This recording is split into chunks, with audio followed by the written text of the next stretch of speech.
This is the FitRoots podcast, and I'm your host, Aidan Lee. We are focused on teaching you the best of philosophy, martial arts, health, well-being, and business. Our mission is to build modern warriors who enhance their lives through continual physical and mental evolution, and then bestow that gift onto the next generation. Today, we've got Marita Moore joining us. Marita is the owner of Lotus Fitness Academy and is an award-winning empowerment coach. As a young girl, she was bullied at school for being different. She would come home with broken bones and glass cuts to her face daily. By 13 years old, her mental health was in crisis and she attempted to take her own life. By 16, she was homeless, trusted no one and had no friends. Her life was unbearable and she didn't think she had anything to offer or any reason to be loved. You could say she was at rock bottom. Today, her life is totally unrecognisable. It is filled with love and beauty and success. Lotus Fitness Academy allows her to work with all kinds of beautiful souls, from those in crisis just like she was, to those who just have a dream and want to succeed. She is featured in national and local press, as well as radio, for her expertise in the fitness world. Welcome to the FitRoots podcast, Marita. Hey, Aidan, it's great to be here. Awesome, and thank you for coming on. And I know today we're going to be discussing some deep stuff and fixing yourself, overcoming mental ailments and diseases, and not stuff that people really want to or always willing to talk about. So I really appreciate you coming on and actually being willing to share all this stuff that, as you know, and we just talked about as well, being something that people so desperately need. Yeah, well, it's my favourite topic, so happy to be on and spreading the word. Awesome, I love that. So Marita, on that note then, let's get going. So we've heard obviously your bio and a little bit about yourself, but could you tell us about, how you got to where you are now and obviously where you started? Because I think that story, which you've already shared with me, will set the tone for this talk today, but also help people understand where you've come from and how you've got from A to B. Yeah, sure. Okay, so mine starts right back in primary school. So I was kind of a different kid. I was dyslexic and I did lots of different kind of activities. So I was in like the drama group, I was in the dance group, I was in everything. And a lot of my other peers didn't do stuff like that. So I was very different in my school setting. And that led on to me being bullied. And then that kind of progressed into secondary school, but it was on a whole different level. So I experienced, quite horrific things, like I'd have my face smashed into a phone booth or, bones broken. So we're not just talking about the kind of name calling stuff. Now, for me personally, that led into, I kind of spiraled into depression. And I ended up taking an overdose when I was 13. So it was quite severe. Kind of didn't feel like I fitted in the world at all, didn't really know who I was. I actually thought I was to blame for what was happening. So really kind of self-loathing of myself, I guess. However, something happened where I was able to turn all this around. And that took me kind of, it kind of happened by chance, to be honest with you. So I ended up working in a gym, which is where I started off. And then somebody offered me this fantastic job to go and work with children in a children's home. And it was really well paid.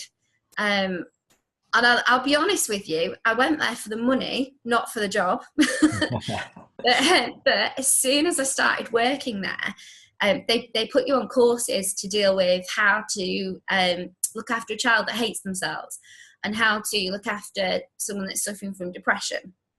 So when I'm going on these courses, learning how to do my job, it helped me kind of think about myself and my place in the world, and the fact that actually I wasn't to blame for being bullied.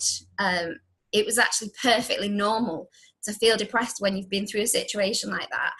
And even if you haven't been through a situation, depression can kind of still affect you for no reason, but it's okay. It's okay to have that emotion. It's not a wrong thing to have as such. So I went through all this process, and then obviously developed by kind of helping other people get over their issues as well. So I went through the whole cycle of hating myself to actually realizing that I did have a purpose and I was part of the world and I did matter. So and this has all led me back into my fitness as well. So it's kind of like the journey's traveled and taught me all these skills to then provide what I do today. Awesome. And yeah, it's quite a journey. So I guess Yeah. my question then, Marita, would be, was it that job and those courses that gave you that moment, that light bulb moment of being like, okay, this is what I need to change? Or was there some particular event that happened which forced you to change? Or what was it that enabled you to get out of that funk, if you like, of that mental state? Okay, so there were key elements in it. It wasn't the job specifically, but it was the fact that someone had shone a spotlight on me. So I couldn't go and do that job unless I changed how I was behaving. But I also had a fantastic support network around me, because I actually used to teach boxing in at an old fire station. And the guys there were people, the firefighters that volunteered their own time to kind of change the world by teaching kids exercise, so they didn't have to go out into gangs on the street, and they come and they do boxing in this centre. So for me, that was having real positive role models and that community around me. And then also the exercise element, because it's really difficult to hate yourself when you look after your body and your nutrition. So that's kind of been key through the whole of my life, I guess. Mm-hmm. But it was something I could really draw on. So yeah. And that's awesome. You raised some good points there, because I don't normally share it with people, but I guess it's the right time to do it now. I've been through depression as well. It's a very weird thing to do, especially when you think you're, I thought I was basically invincible growing up. So, when you think you're like that and then that happens, you think, how did that happen? And, but you raised an interesting point there at the end, which I'd love you to share more on, Marita. It's like, when you are fit and healthy, it's almost impossible to be in that state. Because obviously when you are depressed, what happens, you let go of all the health, the wellness, the physical, psychological, mental, social well-being that you need, and emotional, of course, as well. So can you touch a bit more on that and tell us what you mean about that? Yeah, sure. I mean, I had a massive pivot in my career. So going back to the day, so I went to work from a children's home. I actually started working for social services after that. I did child protection. I worked within family units. And the key thing of my job was to make that unit better and to help these people overcome negative emotions about themselves so they could become family units. Now, I did everything in my power to make that happen, all the right courses, all the right support put in there. And some people managed it and some people didn't. When I crossed across to doing fitness, and when I kind of looked at that angle, I didn't teach people how to be happy. I taught them how to exercise and I taught them how to eat well, and automatically they'd get more confident and they'd look after themselves better. They'd have better relationships. So it was like, initially I was teaching all the wrong things. I was teaching them the stuff you can't teach them. And when you cross over and you just kind of show them how to look after themselves, this is all naturally built into us. So, you can't really teach someone to be confident, but you can teach somebody to love themselves, which therefore makes them confident. So, there's a bit of often people search, they'll go and look for, I need to go and search for somebody that can teach me how to be confident, and they're missing the underpinning thing underneath it all, which is actually, if you're not looking after yourself, you're never going to get that. So. Yeah, exactly. There's that misconception that, I can go and just chuck money at a problem and see what happens. But if you're not willing to work on it yourself, it's never going to happen, is it? Yeah. And the other key thing as well that kind of runs through all this, we're taught from such an early age that you look after everybody else first. Like, you've got to put everybody else's needs before your own. And yet you can't look after anybody unless you're a whole person yourself. So if you're really struggling, and especially, if you've experienced depression, which is very personal to the individual, you can't really envision the other people around you because you're caught in yourself. But then you feel guilty because you're caught within yourself, so it's a knock-on effect. Whereas actually, if you took the time out to think, you know what, I need to focus on myself and look after myself first, then you then look after everybody else automatically because you're a good person that's bringing good stuff to the world. So yeah, and you're able to, because it's that whole selfish to be selfless thing. You have to make sure you're good, and then you give your best self. If you're not, you're only giving your half self, which is actually not good enough. We talk a lot with our guys about, we go back to the analogy, when you're on an aeroplane, they don't tell you to put the rescue mask on your child first and then yourself.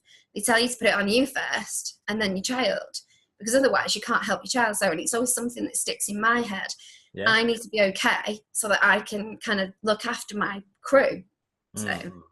Yeah, exactly. And it's quite interesting actually. I use that example as well. Then our Ah, last guest cool. said the same thing as well. Actually, I don't know how it came up. We were talking about it.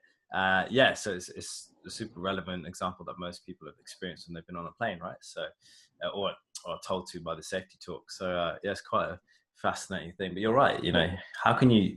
But it's a weird perception because it kind of programmed into us that, oh, you need to be, it's others first, be Yeah, selfish definitely. without being selfish. But I we mean, have a misconception of what the word selfish actually means. You know, if you're looking at it in the negative sense of the word, then of course you're going to say, oh, I can't be selfish. But yeah, if you say, oh, it's exactly. good. Actually, this is a good kind of selfish. Actually, that's what you need. When we do our retreats, and that's one of the first things sometimes it's more when we get parents, to be honest with you, but you tell a parent that they can't put their child first, they've got to put themselves first, and their face is just like, oh my God, I can't do that. That's like bad parenting.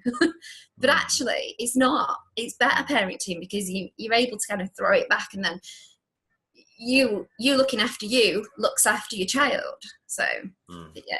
Yeah, exactly. And parents are probably the worst for it, right? Because I think, Yeah, and that's not just mums, that's dads as well. You tell any dad out there, hang on a second, you've got to put yourself first. And like, they look at you like you're crazy. So yeah, exactly. I think you're doing something morally wrong almost. yeah, because we're taught to be guilty about this, aren't we? And you know, yeah, and there's a better way to look at it, which is exactly what you're saying. So, yeah, Marita, I guess with all that experience, one thing I'd like to ask is, and understand myself, is what have you learned from all of that experience?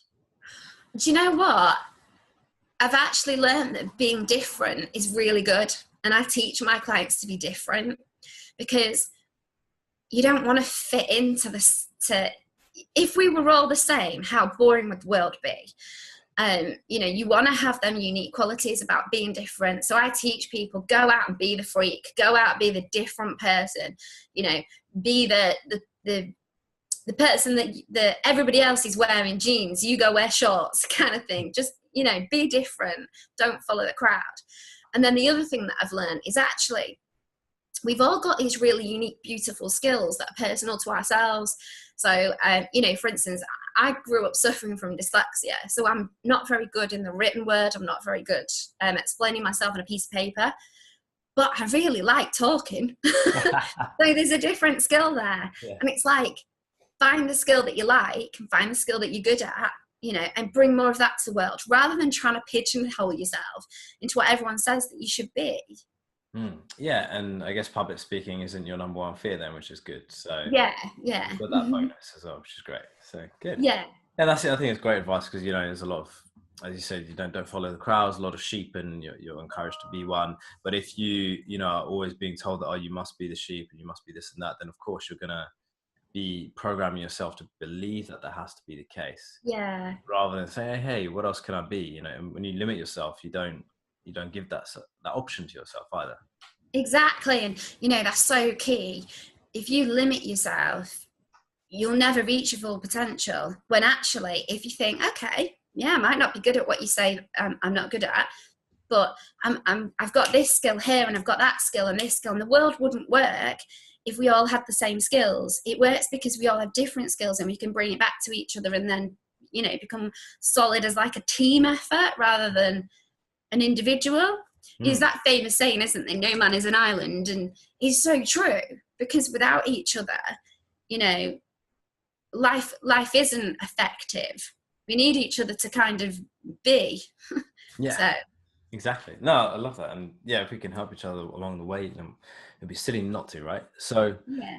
With what you've experienced, Marita, I guess I assume you do come across and you've helped people who have been in similar positions or have had at least experienced depression and various other things like that. And obviously once you've experienced it yourself, it does become a little bit more easy to relate, like anything. Empathetic or whatever you want to call it. How do you help those people, or what is your advice maybe for someone who is in that state at the moment and listening? So how I used to delve into this was I'd kind of try and delve into getting them to think better about a situation. Whereas what I actually find more effective is to get them to experience what it feels like to be better in a situation. So let me explain that a bit clearer. So if you tell someone that's depressed to be happy, they can't be that emotion because they don't feel it and they don't experience it at that moment in time. However, we run, so some of the clients that we deal with like this, we take them to our boot camps, which sounds pretty scary, but it's not. It's just exercise outside. And we take them along and we'll do physical activity, but we'll do it in a game format. So they might be playing silly games, but they're doing all the kind of movements that you need to get stronger and better in a whole body aspect. And then at the end of that session, they've been laughing and they've been able to experience other people being part of a team. And then you then remind them about that feeling. So you get them to explain, how does that feel? And going forward, it's far easier to make somebody experience something and feel it than tell them, because what we experience is very personal to ourselves. So what makes me happy is very personal to me, and what makes you happy is very personal to you. So if I tell you to just be happy, it's really become happy, right? Yeah. But if I show you what's your happy, so yeah. Awesome. No, that's great. Yeah, because there's a lot of this BS out there. It's like, yeah, just be happy or be. No, that's not how it works. Like, you don't just make a switch and be happy, right? And just as much as I focus on like the happy emotion, that it's also about teaching people that it's actually okay to feel rubbish sometimes, because it's a natural human emotion. I think we get caught up with the fact that we think we have to be positive and happy all the time, and life isn't like that. So, but it's about looking after yourself when you do feel a negative emotion. Yeah, exactly. And as you say, it's negativity or positivity or happiness or sadness or whatever. It's all necessary parts of life. It's the whole paradox, if you like. And if you don't have one, you don't necessarily have the other. But if you think that you must always be in a positive state, I think, one, you're deluding yourself.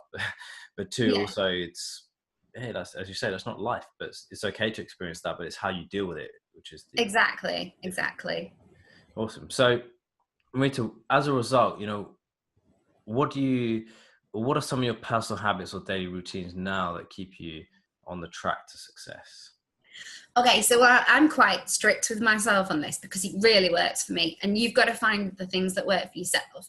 But I, for instance, when I get up in the morning, so the first thing that I do before I have a shower or I brush my teeth or anything, I have a little, but it's a little notebook that I can rip the page out, little post-it notes, and I write on it 3 things that I'm grateful for. And it might sound really weird because I've just woke up, but there's always 3 things that you can find.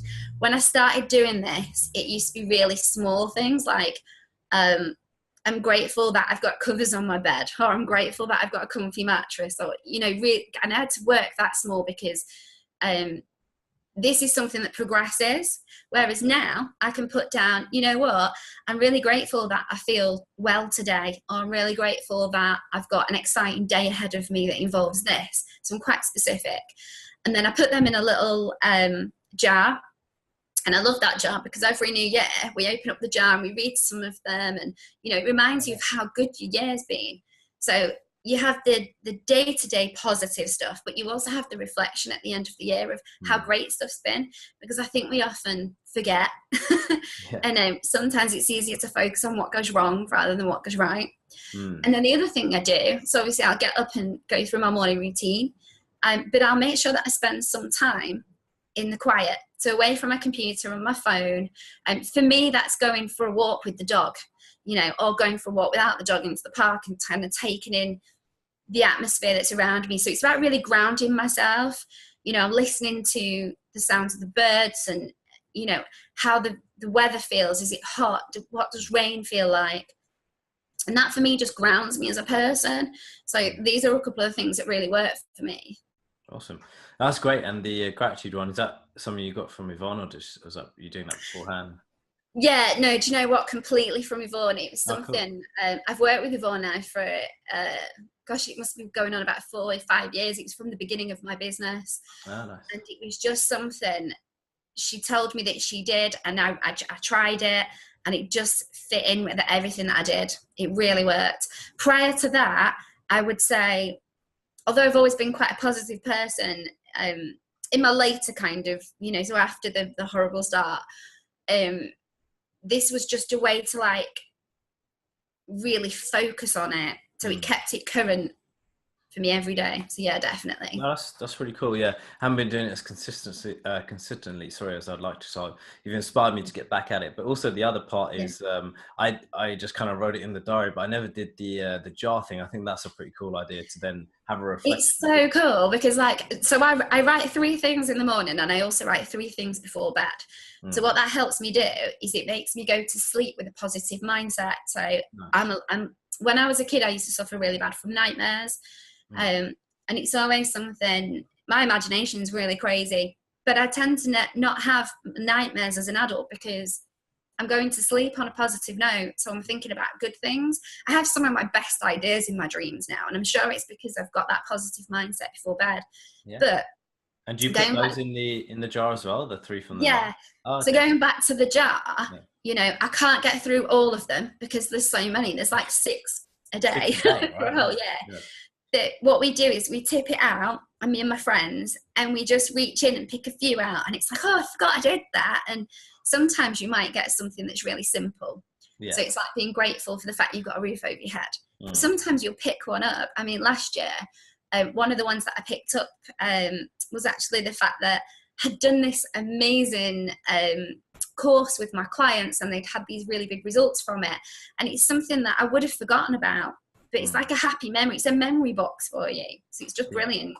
Yeah, it is. That's amazing. Yeah, I was thinking there, like, being a bit particular about it. Like, I'd like to do that. I'll do it actually. I'll start tomorrow and do it from categorize it. So say if X amount of thing comes up so many times, I could almost be like, right, this has come up like 50 times. All right, that's something you're really grateful for, or that maybe good for you.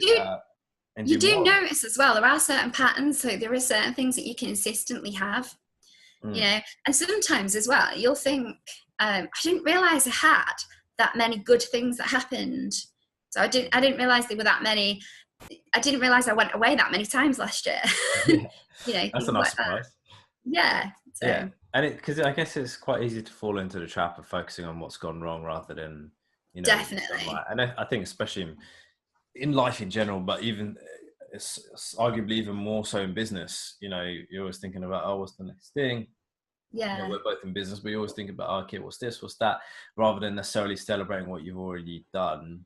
Exactly. And it helps you kind of tackle where you're going as well. So like with business, I'm sure it's the same for you. I know there's certain things I want to achieve, and it's so nice that when you get to the end of the year and you're picking out a card, is the one thing that you set off at the beginning of the year to achieve, and it's there. So there are so many wins in there as well. Oh, massively.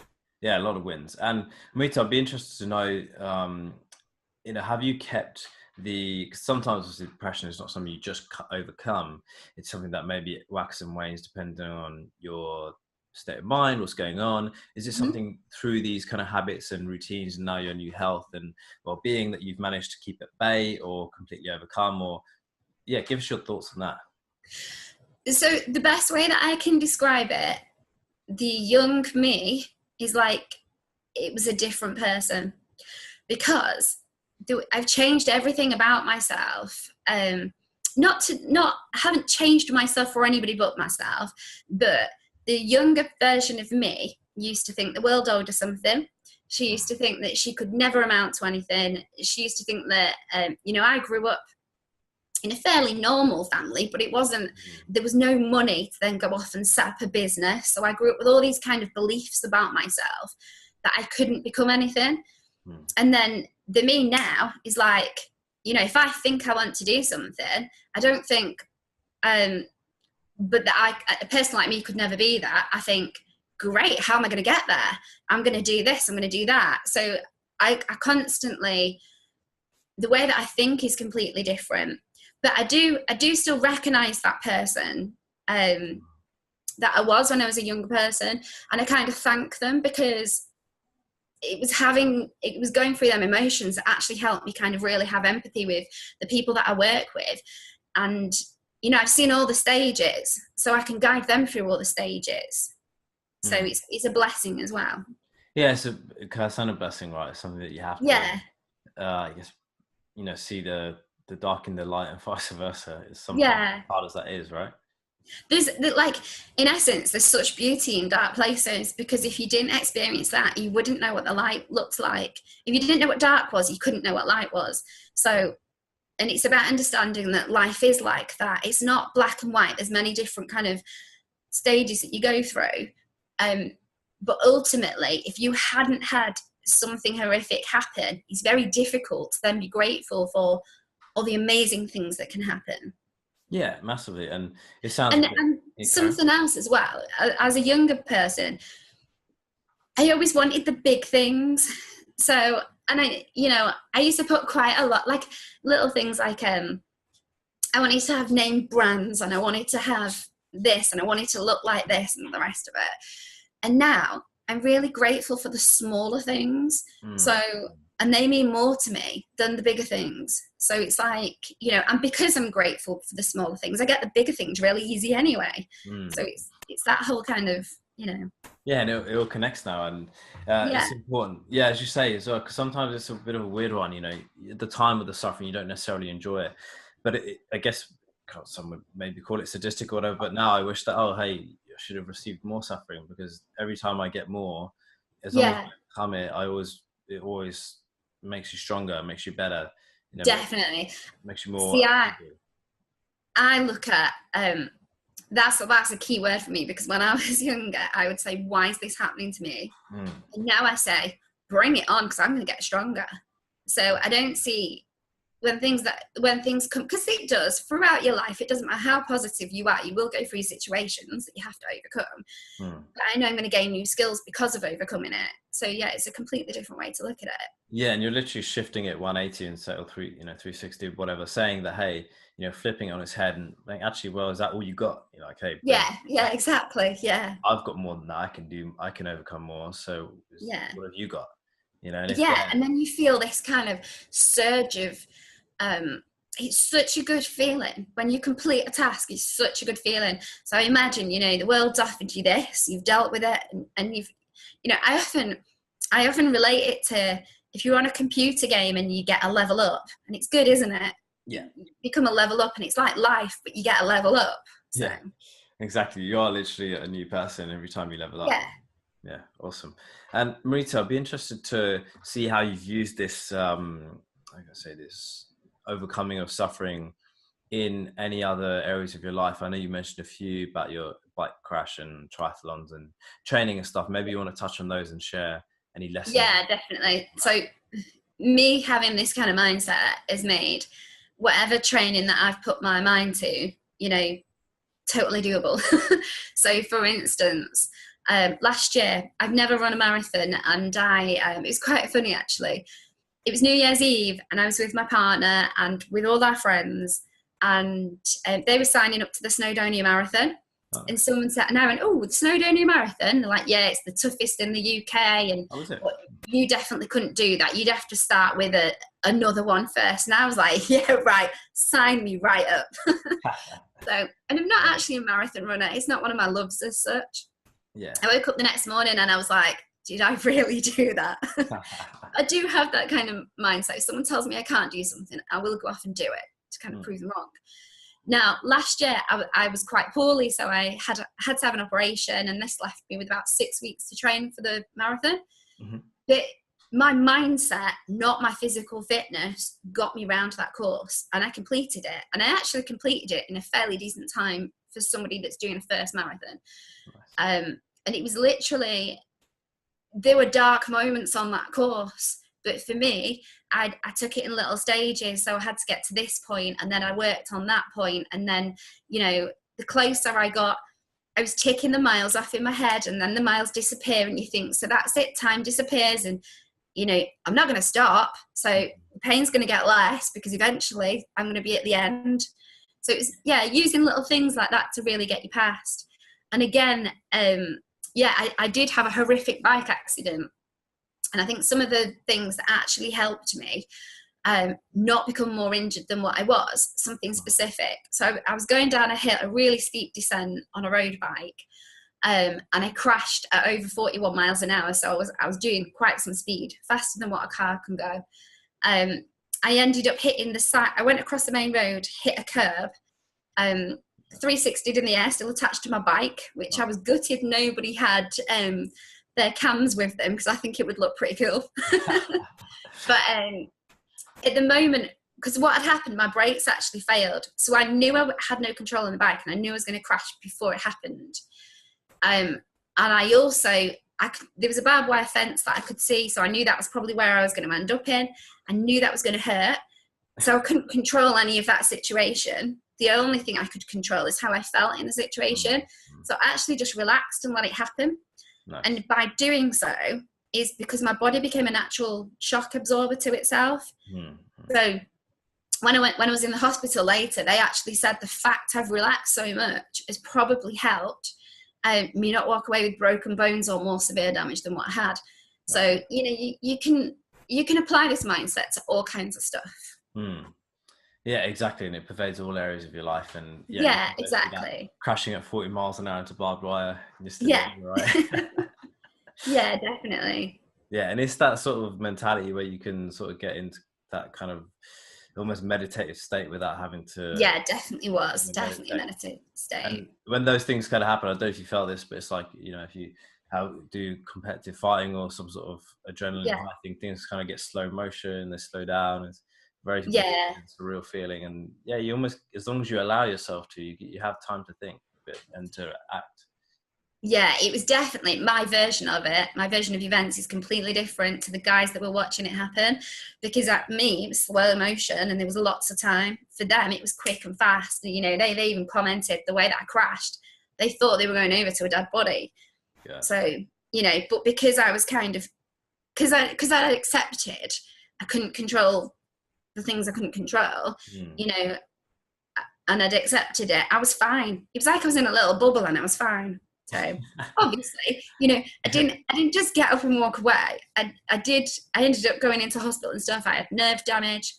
But within 6 weeks later, I was up and walking. I didn't have any broken bones. So, there was a massive difference to what could have happened. Yeah, and how you could have chosen to recover from that as well.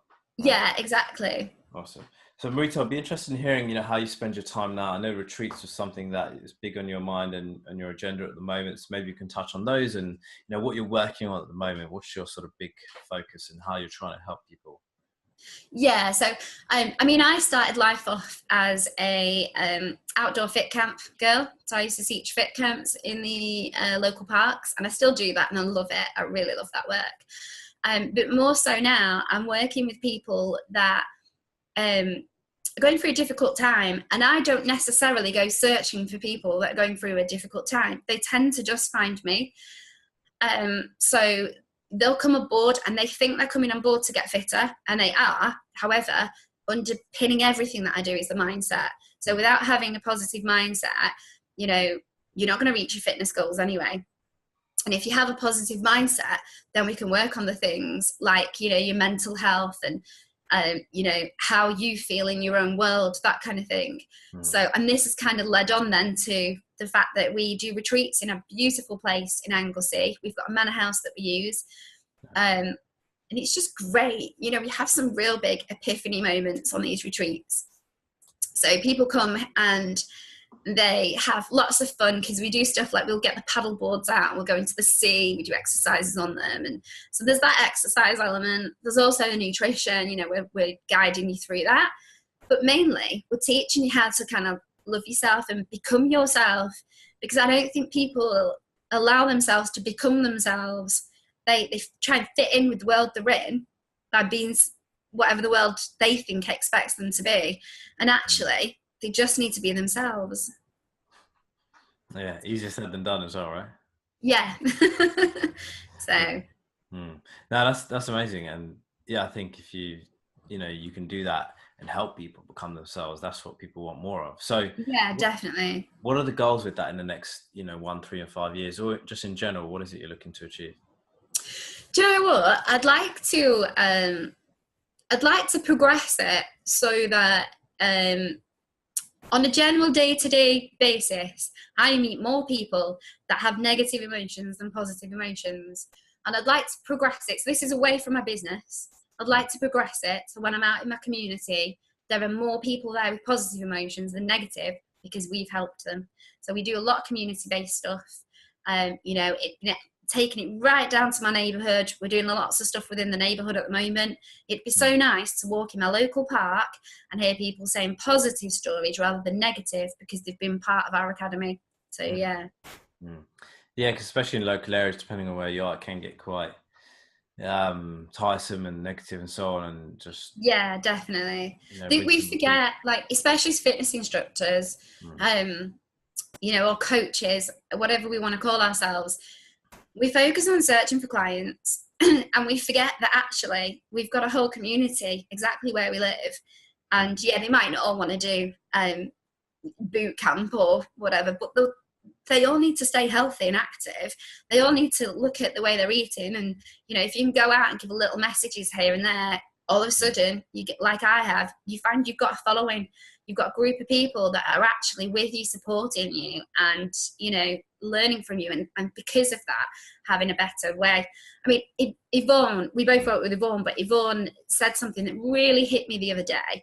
That was like, when you build your crew, that's your chance to change the world, because you find the people that kind of fit in with you and your message. So, and that is your way to make differences in the world, and that's how I try and look at it. So. Oh, that's awesome. Yeah, and it's finding that crew, and I think we both seem to be in that stage now where we've got them, or getting them, and getting them. And as you say, then when you go forth and multiply together, it's much more powerful than just you or I doing it by ourselves. Yeah, exactly. And also appreciate that, if I've had clients that have left me to go to somebody else, appreciate that that's okay, because we all have different skills and we all work differently. So we're not in competition with each other. We're just different. And, the main message that we're all trying to, as fitness professionals, trying to get out there is that we want people to be happier, healthier, and look after their health. So as long as they're getting that, it doesn't matter who's providing it, as long as they're providing it in the right way. So, yeah. Yeah, exactly. And I think it's, people need to make sure that they are doing something and make exactly the right thing as well. As long as they are focusing on the right things, it's good. So, Marita, before we wrap up, I'd love to understand if there are any resources, websites, video books, workshops, etc., that you would recommend, especially in relation to the stuff we talked about today. So, depression and going through changes and all that stuff. So there is two things that I'd really recommend. The books. I love books. Which is strange for a dyslexic girl to say, but I do. So we have The Chimp Paradox. To me, the books are very similar, but The Chimp's Paradox is very scientific. So if you're a science person, you'll really enjoy it. And I'm not going to tell you much about it, but it applies to everything. So it's kind of the way it works through our brain and how we work as a person and how we can relate to our surroundings. It's very scientifically done, not in a way that you can't understand. It's not too sciencey, but if you're more of a scientific brain, you're going to want that book. Yeah. If you're a bit woo-woo, then go for The Compound Effect. Same idea, same thing. But it's a bit more spiritual. It's a bit more woo-woo. But yeah, both books to me kind of underpin most of what I do, because of the way that we react to our surroundings and who we are as a person. So yeah, definitely give them a read. Awesome. No, it's great resource. I've not read The Compound Effect, but I've listened to the Chimp Paradox, so I'll go and check that out myself, actually. Yeah.